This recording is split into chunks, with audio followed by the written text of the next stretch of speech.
Hello, my name's Hugh Bell, and if you found this video and presentation, then you're interested to find out more about the Water Resource East regional supply options. So first of all, I would like to introduce what a regional supply option is. In essence, it needs to be big enough to make a difference at regional level. And that has been interpreted as a deployable output greater than 10 megalitres per day. There are smaller sub-regional options that will contribute towards meeting the regional challenge, but these alone will not be enough. It should also be noted that these options may be part of the solution, but are not the only solution.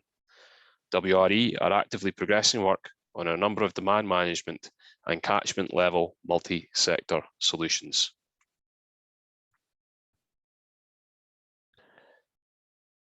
I'd like to cover the supply option development process.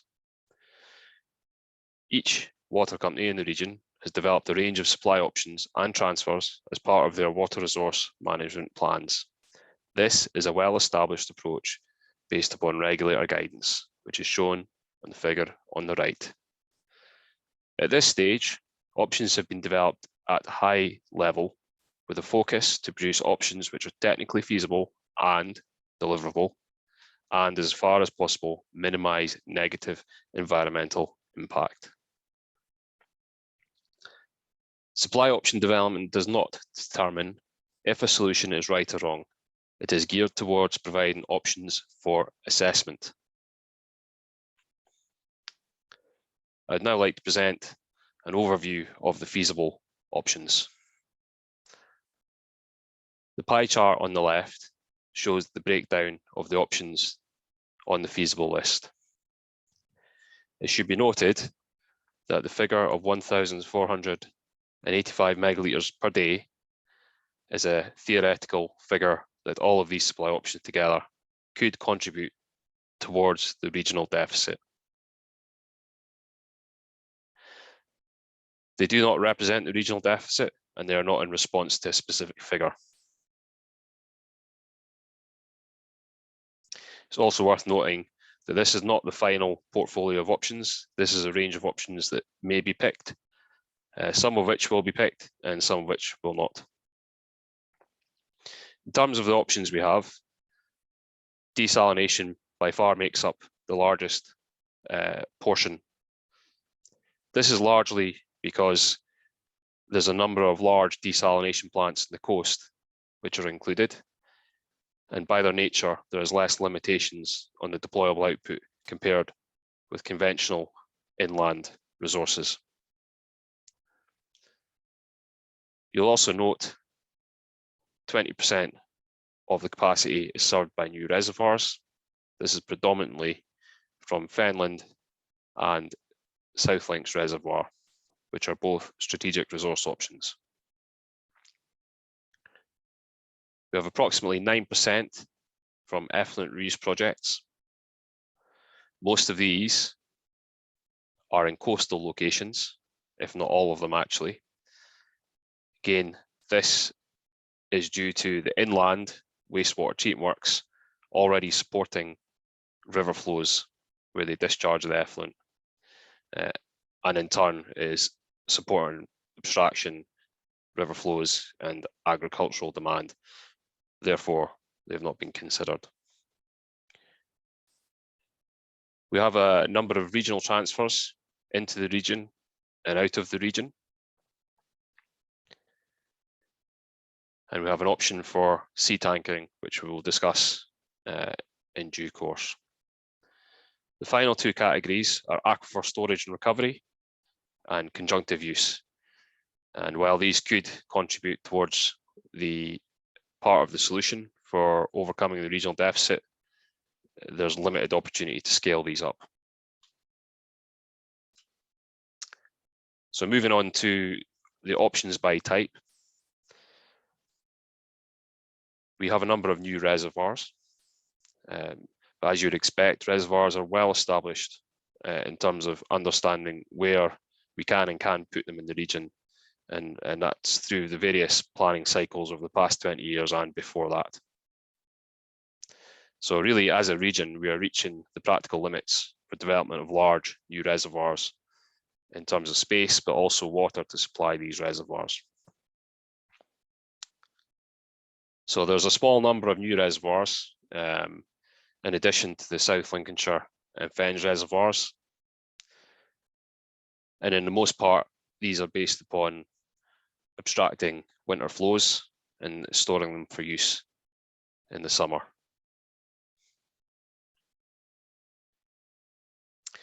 We have a range of options looking at effluent reuse. And this is underpinned by the concept of indirect reuse in this case, in which we take the treated effluent, treat it again, discharge it into another water body for mixing, and then re-abstract it for conventional treatment. This may differ from effluent reuse you have seen in some parts of the world, which is predominantly focused on watering golf courses and agriculture, and rather than public water supply.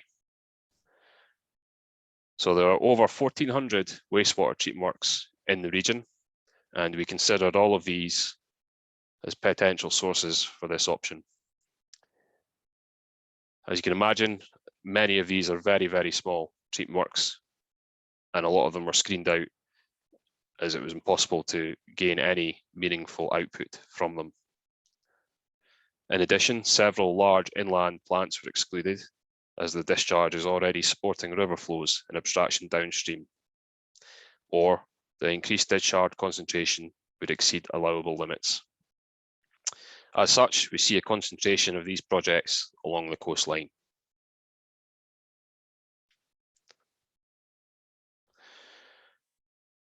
We have two different types of desalination, and I'll start looking at coastal first.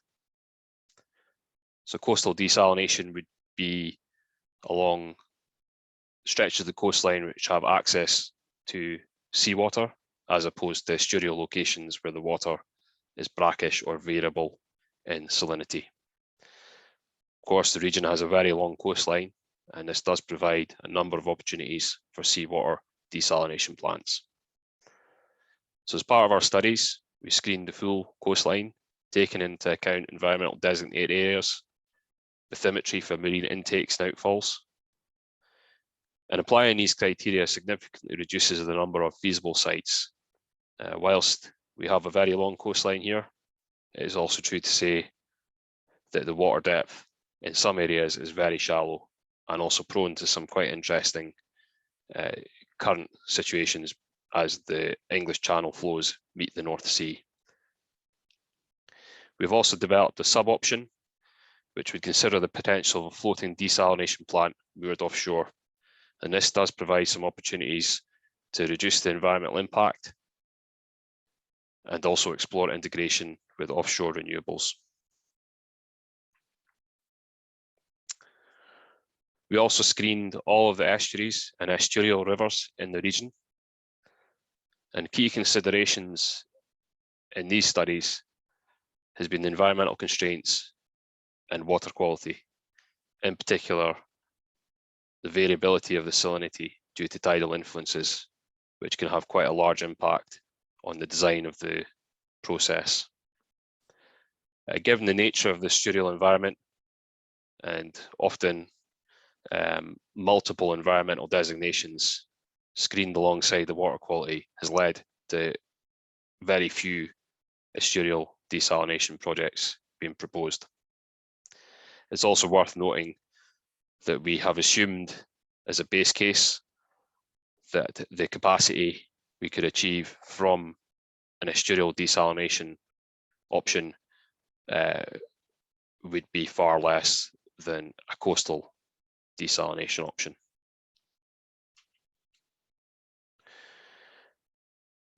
We have a number of, or we considered a number of aquifer storage and recovery projects. Aquifer storage and recovery involves injecting water into an existing aquifer during periods of high river flows, which we then recover during periods of low flow. So in theory, all aquifers in the regions could be considered as an option. However, there is considerable uncertainty related to the performance of the aquifer under an injection and abstraction regime, which is highly localized. We excluded aquifer support and chalk streams, largely on the basis that we could not risk polluting these, and there is a pollution risk in this option. The two options that have been selected represent sites where we have a greater understanding of the prevailing hydrological conditions, and in fact have potentially had some previous boreholes drilled to prove the conditions within those formations. We have a small number of conjunctive use solutions available to us. These have largely been developed with one of the big power suppliers in the region who has a number of power stations. And these range from commercial arrangements to allow reallocation of water from the power station to public water supply, through to construction of infrastructure at the power station to allow for production and storage of water, and finally co-locating desalination plants adjacent to power stations to take advantage of common infrastructure and the availability of power. In general, the opportunities here are quite small on a regional scale, but in the future, there may be further opportunities to work with the power industry as they move towards a net zero future and start to implement green hydrogen into the energy mix. The water companies also looked at a range of esoteric options, and these range from rainwater harvesting through to towing of icebergs. These should be very much seen as blue sky thinking and generic options just to ensure that the water companies aren't narrowing down their options too soon within the option development process. As you'd expect, many of these options are rejected due to the level of technological development and or they are clearly not feasible. Out of these options, there is one technically feasible option, namely sea tankering, albeit this is not without challenge and is most likely to be considered as a severe drought option as opposed to a permanent supply option. And of course, once we've developed new water supply options, we need to move the water around the region and indeed efficiently move the existing water in the region to the locations where it is required. So through our studies, we have identified a number of transfers which more or less form a strategic grid to connect the region. Transfers have all been spatially modelled and optimised, taking into account environmental constraints, major crossings, land use and topography.